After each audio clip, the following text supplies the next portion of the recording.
नमस्कार दोस्तों, कैसे हैं आप लोग। ऊपर वाले के दया से एकदम आनंद मंगल होंगे। आज हम आपको सुनाने जा रहे हैं श्रीमद् भागवत महापुराण की कथा। इस तरह जो है उस बालक का नाम धुंधली का जो पुत्र कहलाया, उसका नाम धुंधकारी रखा उन्होंने। और समय बीतता गया, धीरे धीरे बालक बढ़ता गया। इसी दौरान कहते हैं कि जो गौ को फल उस धुंधली ने खिलाई थी, उससे भी उसे एक बालक रत्न का प्राप्ति हुआ, जिसका नाम गोकर्ण पड़ा। गोकर्ण इसलिए उसका नाम पड़ा क्योंकि उनका पूरा शरीर तो मनुष्य के तरह ही था, लेकिन कान जो है गौ माता का जिस तरह कान होता है उस तरह लंबे लंबे कान था गोकर्ण जी महाराज का, इसलिए उस बालक का नाम गोकर्ण पड़ गया। और समय बीतता गया, दोनों बालक जो है बढ़ने लगा। बढ़ते बढ़ते जब 5 साल का हो गया, तो उसको स्कूल भेजने लगे।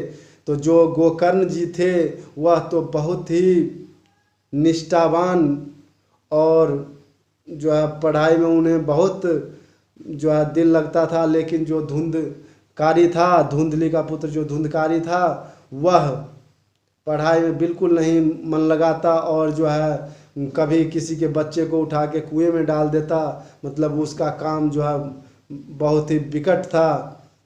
इस प्रकार समय बीतता गया और बड़े हुए।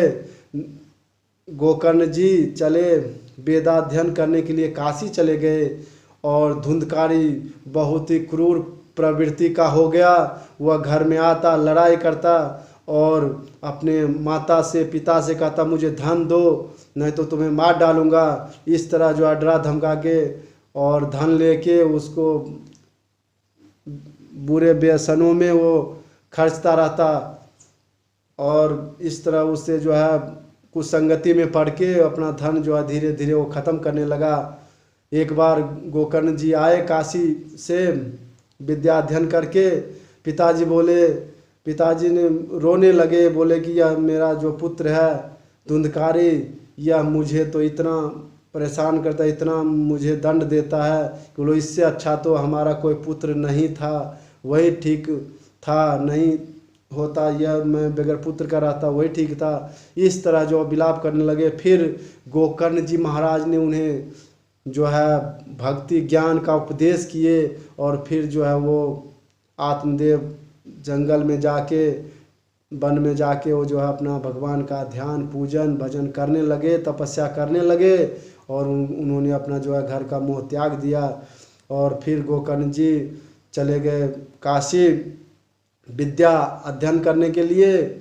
और इधर जो है अब घर में सिर्फ एक माँ बची, उसको जो है डरा धमका के सारे घर का जो है बर्तन जेवर सब बेच करके जो है धुंधकारी जो है वेश्याओं का संग में पड़ गया और जो अपना सारा धन जो है नष्ट करने लगा। एक दिन वो अपने माँ को धमकाया, रात्रि का समय था, और माँ जो है घर से भागी और एक कुएं में जाके गिर गई।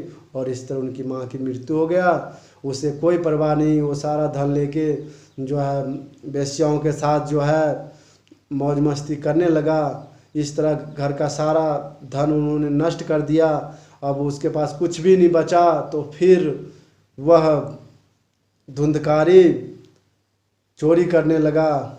चोरी करते करते एक दिन राजा के यहाँ चोरी किया। राजा के जब दरबार में चोरी किया और चोरी करके बहुत सारे जेवर धन लाके वेश्याओं को दिया। वेश्याओं ने सोचे कि बोलो यह इतना सारा धन चोरी किया है राजा के यहाँ से, एक दिन इसे राजा पकड़ लेगा और जो है इस तरह जो है वह हमें भी दंडित करेगा। फिर रात्रि को सोए हुए धुंधकारी को खाट से बांध के और सभी वेश्याओं ने मिलके और उसको जो है जलता हुआ लकड़ी का अंगारा उसके मुंह में डाला, लकड़ी से पिटाई किया। इस तरह जो है उसकी मृत्यु हो गया धुंधकारी का। और वो बहुत ही भयानक पिशाच बना, बहुत